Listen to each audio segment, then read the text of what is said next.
Okay, let's dive right in. Picture this. Blazing sun, your solar panels are just drinking it all in, making all this great energy, and then bam, No, the power cuts out. right. Total blackout. Yeah. And it's so frustrating, isn't it? You've got this solar setup, you've made the investment, but you're, fumbling for candles like everyone else. Feels totally wrong. It really does. Oh. And it's a super common point of confusion, even frustration for homeowners. But Yeah. there's a reason behind it, tied to how standard grid-tied solar works.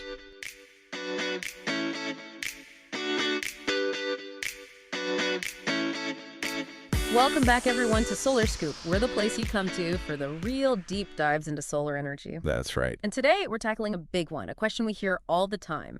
Is the Enphase Sunlight Backup actually worth the investment? Big question. We've gone through a pretty detailed source outlining this tech, pulled out the crucial bits for you. Yep, got all the details. And our mission today, simple, really. Give you a solid, clear understanding of what this Enphase Sunlight Backup system can do, and just as importantly, what it can't, get you the info you need without drowning you in jargon. Absolutely.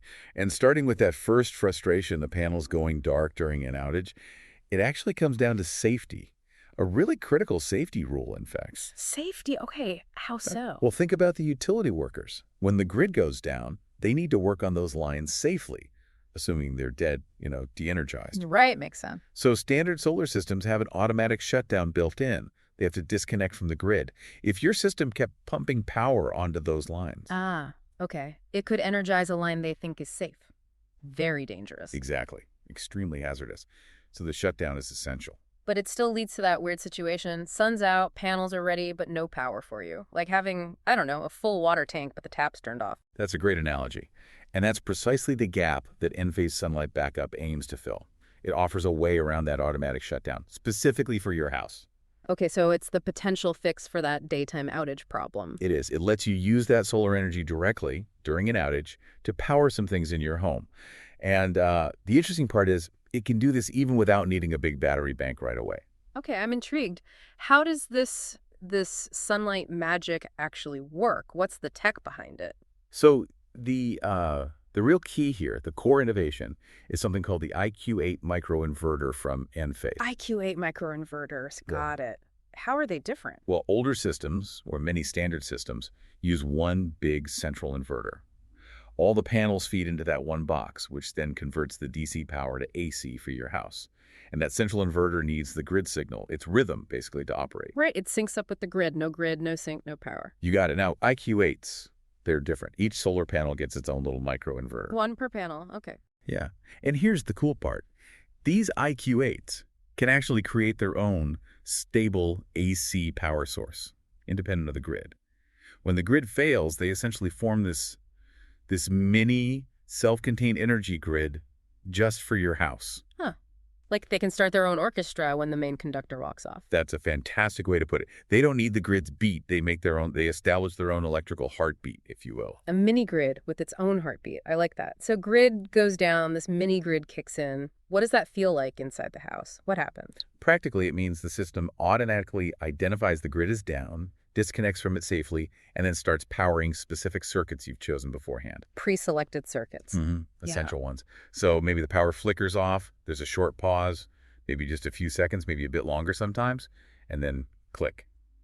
Your fridge hums back to life. Yep. Your Wi-Fi router powers up again, maybe a couple of lights come on, or that outlet you use to charge your phone stays live. Yeah. All automatically, as long as the sun is shining enough. Right.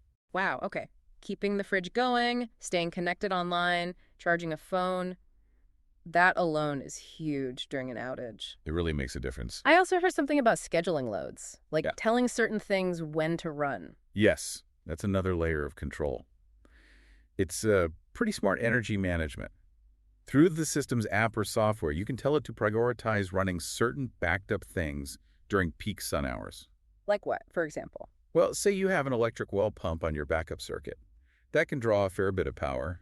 You might schedule it to run mostly, say, between 10 a.m. and 4 p.m. when you usually have the strongest sunlight. Ah, so you make the best use of the available solar power and avoid trying to run power-hungry stuff when the sun is weak, like early morning or late afternoon. Exactly. It helps prevent the system from getting overloaded if sunlight dips unexpectedly. Okay, this sounds really promising for dealing with those daytime outages.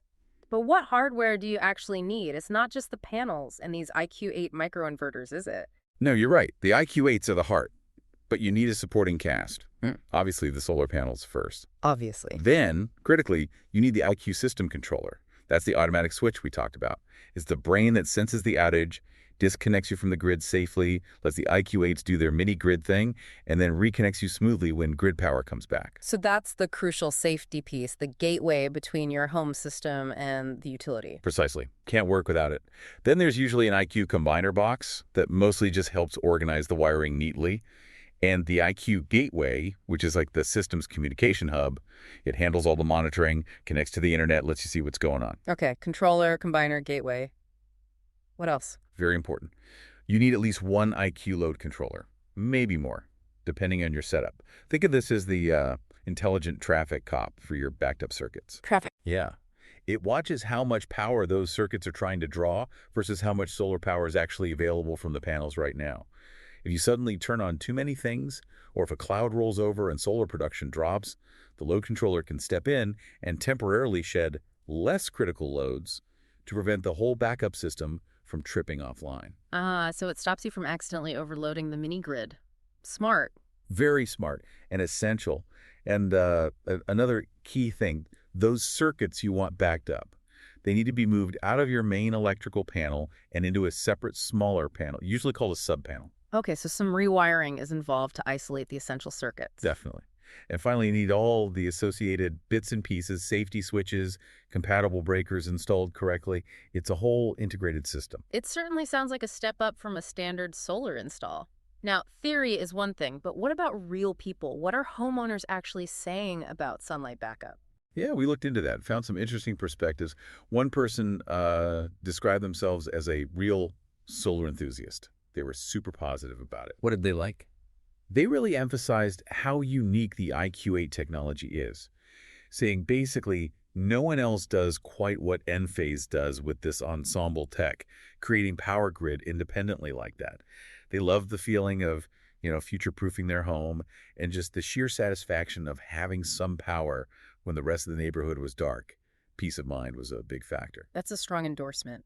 Did you find other viewpoints? Maybe someone who compared it to other options? Yes, there was another homeowner who actually had both sunlight backup and later added batteries. Their take was interesting. They compared the sunlight backup on its own to maybe having a small gas generator in the sense that it powers a limited number of circuits, not the whole house. Okay, that's a useful comparison. They did mention that, yeah, some of the required components are pricey, which is fair. The load controllers add cost.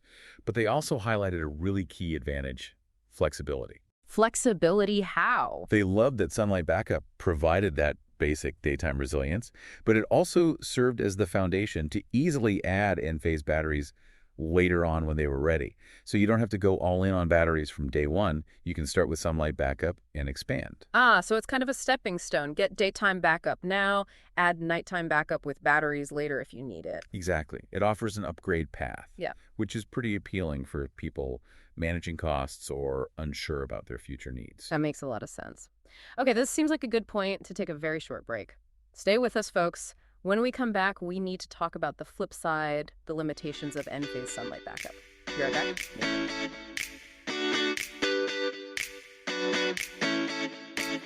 All right, welcome back to Solar Scoop. We've been digging into the Enphase sunlight backup system, how it works, using those clever IQ8s, the gear you need, and what homeowners think. Covered a lot of ground. But now we got to manage expectations. It sounds great, but what can it do? Let's talk limitations. Yes, absolutely critical to understand this part, because while sunlight backup is definitely a step up from standard solar during outages, it is not the same as having a battery system. Not at all. Okay, so what's the biggest limitation? The absolute number one thing. It needs sun. Direct, adequate sunlight hitting the panels. If it's nighttime, no power. Right, makes sense. No sun, no solar power. And it's not just night. If it's heavily overcast, really dark, stormy weather where your panels just aren't generating much electricity, the backup won't work then either. Or it might be very intermittent. There's no stored energy to pull from with just the basic sunlight backup setup. So the power you get is directly tied, like second by second, to what the panels are making right then. Pretty much, yeah. Sunny day outage, You're likely good for your essential circuits, cloudy day or nighttime outage. You're likely still in the dark without batteries. Okay, that's a huge one to keep in mind. What else? The load limitation. We touched on this, but it's important. Sunlight backup is designed for essential loads only. Think fridge, freezer, internet, maybe some lights, a critical outlet or two. So not the whole house. Definitely not. You generally can't expect to run big power hogs like central air conditioning, an electric stove, or an electric clothes dryer. Maybe not even a microwave or a hairdryer if other things are already running. Why not? Just not enough power from the panels. Partly that, and partly the system design. Remember that IQ load controller, the traffic cop? It's actively watching. If you try to pull too much power for the current solar conditions, it will shut things down selectively to protect the system and keep the most critical things running, if possible. So you have to be mindful of what you turn on, even among the backed up circuits. Very mindful.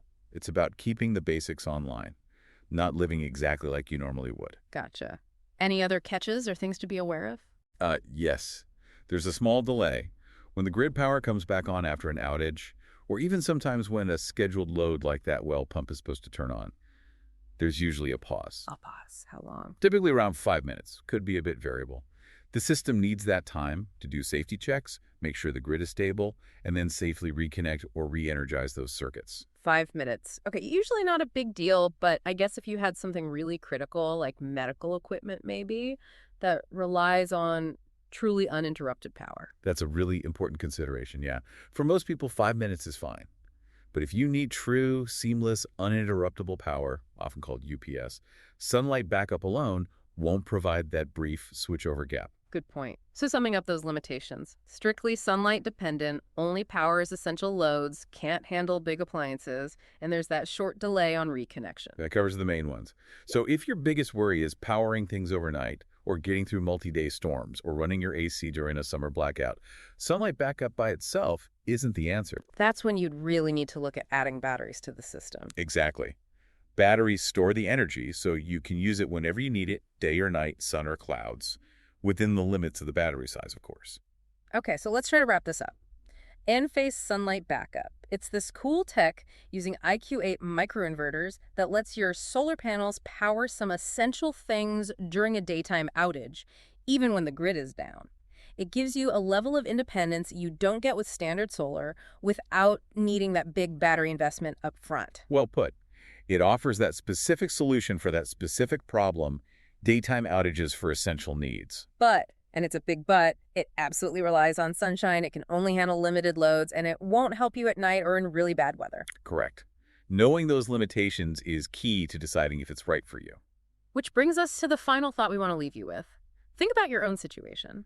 When do power outages usually happen where you live? Are they mostly quick daytime things? Or to get longer outages, maybe overnight ones. And what devices are truly essential for you to keep running during those times? Is it just the fridge and internet, or do you need more? Considering that, does the benefit of having some power during sunny day outages outweigh the fact that it won't help at night or run everything? Is that trade-off worth it for your peace of mind and needs? Or looking at those limitations, do you realize that maybe for you, exploring battery storage is really the necessary next step to meet your energy goals? It really forces you to prioritize what kind of backup resilience you're aiming for. There's no single right answer. Absolutely. It depends entirely on your circumstances. Hey, if any of you listening have experience with sunlight backup, maybe you love it, maybe you found limitations we didn't cover, we'd love to hear from you. Share your thoughts. Yeah, real-world feedback is always valuable. Thanks for joining us for this deep dive into Enphase Sunlight Backup here on Solar Street. Thanks, everyone.